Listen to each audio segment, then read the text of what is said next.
I see you are now live and welcome on stage. This is Thank a you good very friend much. of mine, and I'm very excited to have here on this session. And I'm so glad that she's just joined us. I know that she will be giving us a wealth of information about the railway sector. Welcome on stage, Mesela. Thank you very much, Nangamso. I think it's always appreciated to be on a platform with such a formidable woman. So thank you so much. I believe the organizers will put up my presentation. In the meantime, to give a big background on the African Rail Industry Association, we recently changed our name, and the reasoning behind that is with the integration of the continent, we can no longer see rail as a South African only entity looking inward, but there's a great continent that is waiting for us to implement the integration of the continent, and thereby ensuring that we as South Africa will lead the conversation on integrating the continent, the standards of what standards are we going to use, instead of waiting for different countries to bring different standards, and thereby excluding the South African manufacturing sector in the manufacturing of projects such as the 1064 and some of the major projects where, as a country, we have had a significant contribution. Or rather, we, as the manufacturing sector, we expected that the local content policy would be in our favor.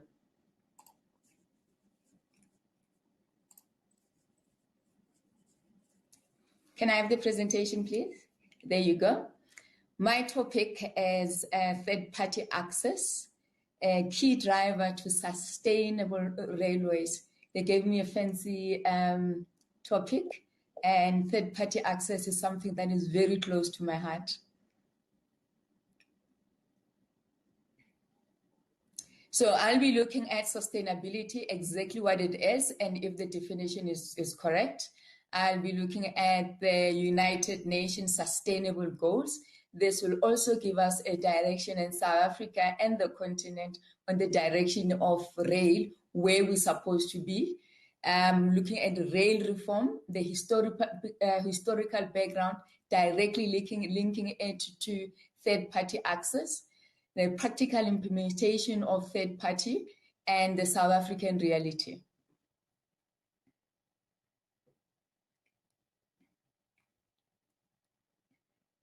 Now, sustainability, the normal definition of what sustainability is, it says it maintains the system without degrading them. However, we are now talking about regeneration, of which is a new concept which takes sustainability even further. Regeneration development is working to reverse the degeneration of system. In South Africa, the South African Rail Index context, the underutilized network, the network that has been severely compromised by criminals out there and business people, if I may add, particularly the scrapyard. So we have to look for not only sustainability, but the regeneration of what we have lost. How do we sustain transport? Provision of services and infrastructure for mobility of goods and people, advancing the people and goals and goods, advancing the economic and social development to benefit today and future generations in a manner that is safe, affordable, accessible, particularly for the marginalized communities, women that use the transport, men and children that use railways as a means of transport to get to work, school, and the resilient with minimizing emissions and environmental impact. So those are some of the few ways that rail industry can assist in terms of providing the services that are required. Sustainable railways, we have always known that the railways have been acknowledged as a key enabler in economic growth. Railways for me is very close to my heart. If it wasn't for railways, Mesela would not be here. My father worked for Spoornet, and that's where he met my mother. And so railways has stories, has such rich story. So we have to protect what is ours. Railways is supposed to be sustainable transport, now recognized as a vital driver of sustainable development. For us, it's larger than that. For us, it's about ensuring that we as a country with over 100 years in the railway sector, we are able to continue with a strong history. And say transport is a backbone of a country. Any country that wishes to develop, their logistics plays a major role in terms of growing that economy. When a system doesn't work, how do we export? How do we import? How do we sustainably build a manufacturing sector? How do we sustainably service clients such as the mining industry to ensure that they're able to reach their customers on time in an efficient manner? So that is our backbone of a country, as the transport, the rail industry being the backbone of the sector.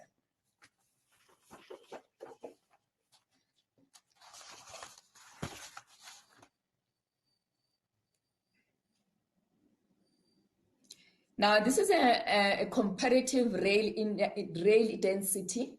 And for Europe, you realize that there's a significant number. I think for Europe is 8.45, and down to Africa, where we're looking at 1.53. It tells us a story that there is room for growth. And Africa is the last frontier in terms of rail development. Well, other countries, they're somewhere, but they are growing. And something very interesting with the railways, particularly the European railways, the trade between European countries is over 60%. Now, can you imagine, with the people that we have on the continent, the industry that we have on the continent, what more could be achieved? We can achieve the goals that we have set for ourselves for 2063. We can achieve the growth of making sure that Africa relies on the potential that is offered by Africans, especially its women and youth. This is the only way that we can grow as an industry. We can't rely on the world, we have to rely on ourselves. And if one thing that COVID has taught us is to be sustainable, rely on ourselves.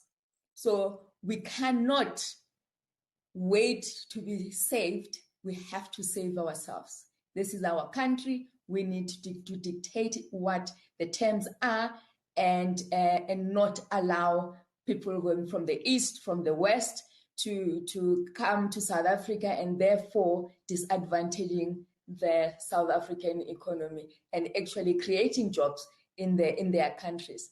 This should stop and no more.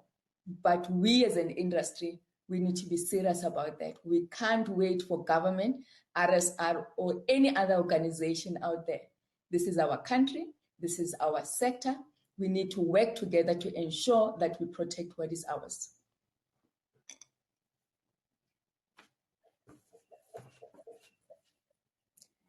A few years ago, the United Nations issued the sustainable goals Now, it talks about achieving a blueprint, a better and more sustainable future for all, to address the global changes we face, including poverty, inequality, climate change, environmental degradation, peace, and justice. Now, if you look at the UN Sustainable Goals, it talks directly to where we are as a railway sector, and in most instances, we as the railways, and particularly private sector, are able to address the majority of the challenges that have been addressed, at least identified by the United Nations. So we are better placed to contribute significantly on the goals that have been set by the United Nations.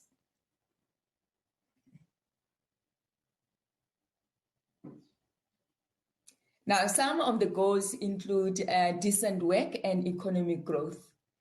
Economic growth cannot take place without having the right infrastructure in place. More railways will drive economic growth. Therefore, sustainability of the railways will contribute immensely to increase intra-Africa trade. Intra-Africa trade became operational on the 1st of January this year. Have we benefited from it? Is it going to take longer to be operationalized? What is our contribution as private sector to Intra-Trade Africa? What is our plan? But we should not work in silos. This is important that we start speaking in one voice as South Africans, consolidate the infrastructure that we have in place and the skills that we have in place. Some of the participants here, they're in the education space of safety, the railway safety, and those skills should not stay in South Africa only. Can we perhaps also include, when we intra-Africa trade, can we trade our skills as well? So we want to see that happening, that we not only to produce, but also going to export skills. Looking at clean energy and the climate, carbon dioxide and greenhouse emissions continue to rise. The challenge is, however, to move to low zero emissions without harming the economy. Transport sector is the major contributor to climate emissions, but rail greenhouse gas emission is less than 1%. Now, that is a number worldwide. Now, imagine what we can achieve if we move a number of freight from road to rail. A shift from road to rail will increase safety and remove sources of pollution that shorten millions of lives. Rail will alleviate congestion and reduce carbon emissions. Now, for me, I see the N3, I see the N1. When it's a long weekend, we know that you stay away from N1 because a number of traffic that goes towards north is just huge. Can we get to a point where the ZCC becomes a partner in railways, so that come Easter time, the ZCC can then safely transport its congregants through rail, where in Moria there is a railway station. Can we get to a point where we identify lines actually that passenger friendly? We know that N1 is always busy. We know that N12 is always busy. Why can't we look at those lines and introduce railways to ensure that we save lives, we decrease the amount of money that we spend maintaining our roads, and also in terms of creating an infrastructure or road infrastructure that can be used by normal cars. Let's move from road to rail. I don't like driving, but I'm a very good driver. But sometimes it gets tiring. If I were to be able to leave my home and go to Johannesburg and go shopping there, that will not only restrict my my shopping radius, but I will be able to go in and spend money elsewhere. I would want to buy fresh vegetables at Mama Dlamini that is sitting and selling her fresh vegetables. And I think it's actually quite cheaper there. Can I move to the next slide, please? Mesela, Yes. you're going to have to choose one slide, my friend, that you're going to have to talk to before I send you to the lounge on table 4 for the guests to engage you more on the wealth of information you're sharing. Yeah, I have graphs on there. Can we move to graphs because I want to demonstrate something.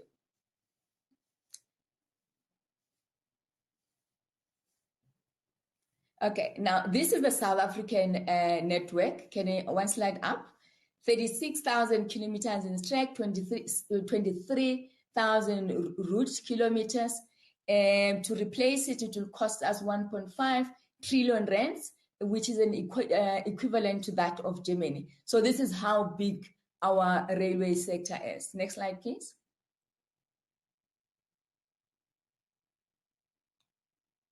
Now, if you look at the freight volumes from, I think it's 1949 somewhere, there's an increase with the totality of the volumes. But then you'll notice that then on the green one, which is a general freight business, it decreases and decreases significantly. But where it starts to decrease is the introduction of your iron ore line and the coal line. So the opportunities that are available private sector operators are immense. And actually, we think that over 70% capacity is available for third-party operators. This third-party access is access onto the network. It is not privatization. Privatization is when you sell state-owned entities. We are only seeking access. As much as you and I can drive on the N3, that's what private operators are looking for. There's another slide, please.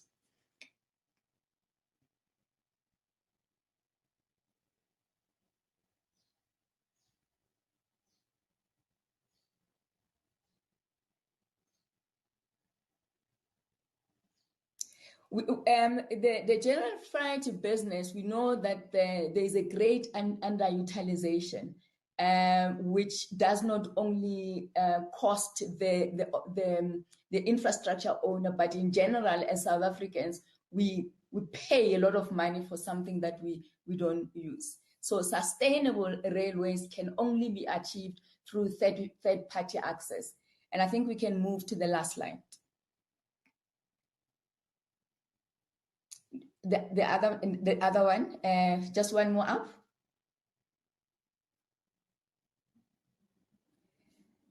Here's my mandate from my members, from agricultural sector, from forestry sector.